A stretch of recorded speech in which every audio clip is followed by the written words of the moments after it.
પશુઓને 4 પગે જોવા એ નોર્મલ વાત છે.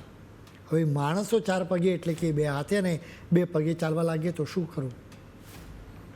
સોશિયલ મીડિયા પર આવા જ કેટલાક વિડીયો વાયરલ થઈ રહ્યા છે. કદાચ તમારામાંથી કેટલાક લોકોએ જોયા પણ હશે. આવા વિડીયો જોનારાઓને અચરજ પણ થતું હશે.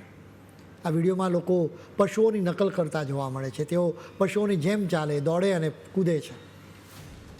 પશુની જેમ કોઈ વૃક્ષ પર પણ ચડી જાય છે. હવે મૂળ સવાલ પર આવીએ કે આ લોકો આવું કેમ કરે છે?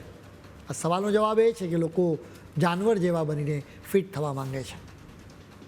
આ ટ્રેન્ડને ક્વાડો બ્રિક્સ નામ આપવામાં આવ્યું છે. કેટલાક લોકો આવી કસરત કરતી વખતે માસ્ક પહેરે છે.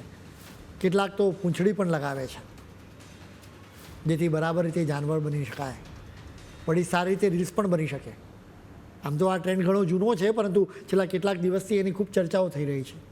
બેલ્જિયમની ડોક્યુમેન્ટરી ફિલ્મમેકર એલેક્સિયા ક્રાફ્ટે આ ટ્રેન્ડને લોકપ્રિય કરવામાં રોલ ભજવ્યો છે. તે યુકે અને સ્પેન એમ બંને દેશોમાં રહે છે. તે બાર્સેલોનામાં ડોક્યુમેન્ટરી ફિલ્મ બનાવવા માટે વિષય શોધતી હતી.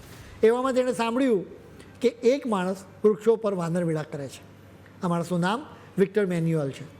વિક્ટરે ટાર્ઝન મુવમેન્ટ શરૂ કરી હતી, એટલે કે તે માણસોની પાસેથી વાનરવેળા કરાવે છે, જેથી તેઓ ફિટ થાય અને તે રૂપિયા પણ મેળવે છે. આ બંને વાનરવેળા પર ડોક્યુમેન્ટરી ફિલ્મ બનાવવા માટે તૈયાર થાય. તેમને વિશ્વાસ હતો કે આ રીતે તેઓ બધાની અંદર રહેલો પશુ બહાર લાવીને જ રહેશે.